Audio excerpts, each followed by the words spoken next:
tko je bio prisutan, tko nije bio prisutan, dakle tu je nešto nejasno. To ste morali i vi primijetiti. Što nam želite reći s tim u vezi? Tužitelj. Hvala, gospodine predsjedavajući. Razlog zašto sam ustao jest nešto što se stalno ponavlja. I moramo jasno u zapisnik reći što je stav tužitelja. Većina onoga što je rekao gospodin Šešelj upravo sada mogao je biti dio unakrsnog ispitivanja. On je dobrovoljno i inteligentno donio odluku da neće voditi unakrsno ispitivanje ovih svjedoka i slijedom toga odrekao se tog svojeg prava. I zbog toga nije prikladno da on komentira pitanja koja je trebalo postaviti svjedocima dok su bili u sudnici. I sad ova nova praksa stalnog ponavljanja i komentiranja toga što su svjedoci trebali, mogli ili morali reći da su im postavljena određena pitanja, mislim da ta nije valjani način postupanja. Gospodin Šešelj je vrlo jasno rekao da načelno ne želi postavljati pitanja u unakrsnom ispitivanju tim svjedocima i zbog toga smatram da nije prikladno da on dovodi u pitanje stvari koje sam nije pokrenuo u unakrsnom ispitivanju sudaca. Da, gospodine Mandis, međutim, pravno gledano problem je u sljedećem. Prema proceduri po pravilu 92 ter, nakon čitanja sažetka, tužitelj traži uvrštavanje u spis izjave. Mi dodjeljujemo toj izjavi broj, ona ulazi u spis, nakon toga slijedi unakrsno ispitivanje, gospodin Šešelj ne želi unakrsno ispitivati, nakon toga suci postavljaju pitanja. I može se pritom dogoditi da se neke stvari utvrde, kao što sam ja na primjer utvrdio da je svjedokinja Bugarka, a ne Srpkinja. Nakon toga optužen je iznio svoj prigovor definitivnom uvrštavanju u spis ove izjave.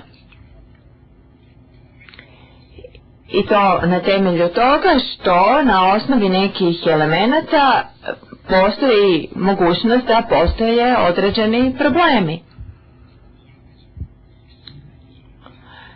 I to iz ovog, onog ili trećeg razloga.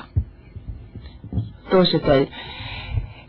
Apsolutno nema nikakvih problema da on ulaže prigovor na prihvatljivost dokumenta, ali postoji problem kada on počinje spekulirati o iskazu svjedoka, a nije unakrsno ispitivao svjedoka.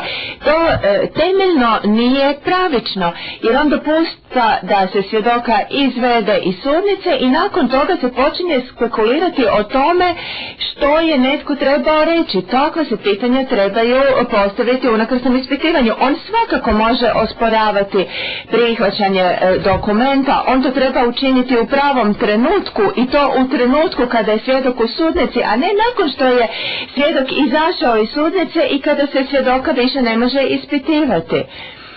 Ako je on odlučio ne ispitivati unakrsno svjedoke, on mora živjeti sa posljedicama te svoje odluke.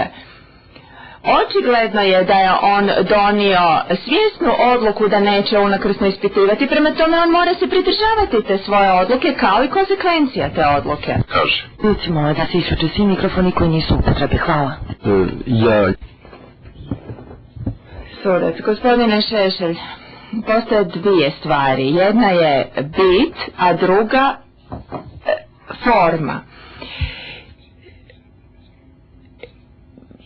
Vi imate apsolutno pravo uložiti prigovor na uvrštavanje u spis nekog dokumenta i s time se i gospodin Mandis slaže. Međutim, postavlja se pitanje u kojem trenutku to trebate činiti.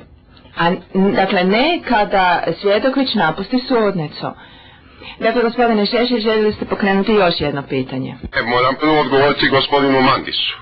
Zahvaljujem se gospodinu Mandisu na komplimentu u pogledu konstatovanja inteligentnosti mog postupka i ja izražavam žaljenje što nisam u stanju da uzvratim sličnim komplimentom, jer njegov nastup se ne može nazvati baš naročito inteligentnim.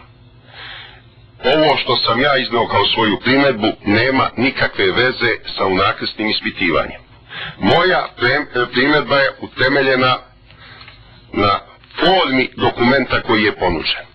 I moje spekulacije o sadržaju izjave baziraju se na neprimjerenosti forme i mogu beskrajno sad da spekulišem i moje je pravo da spekulišem o svim mogućim posljedicama jedne neprimjerene forme za koju je krivo tužilaštvo.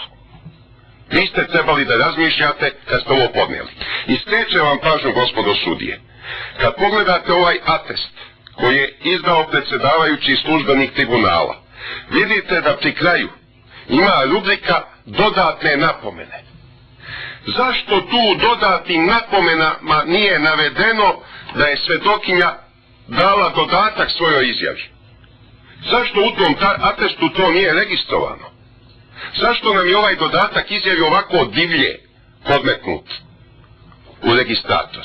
I zaista divlje, bez ikakve pravne forme. Zašto ovdje u dodatnoj napomeni nema svedokinja dopunila svoju izjavu na jednoj stranici u toliko i toliko tačaka? Zašto toga nema? I zašto ja sada ne spekulišem? No beskrajno ću spekulisati, zato što mi se tužilaštvo namešta svojom naivnošću, svojom nesposobnošću, svojom bezopletošću, svojom lakomislenošću. Sve su to primjereni izrazi za ono što radi tužilaštvo. Nameštate mi se i sad ću spekulisati do mile volje. I nema to veze s ovom svedokinjom. Ovo je primjedba na vaš rad, na vaše postupanje. Ono je toliko protivpravno da je odavno sudsko veće trebalo da primjeni određene sankcije.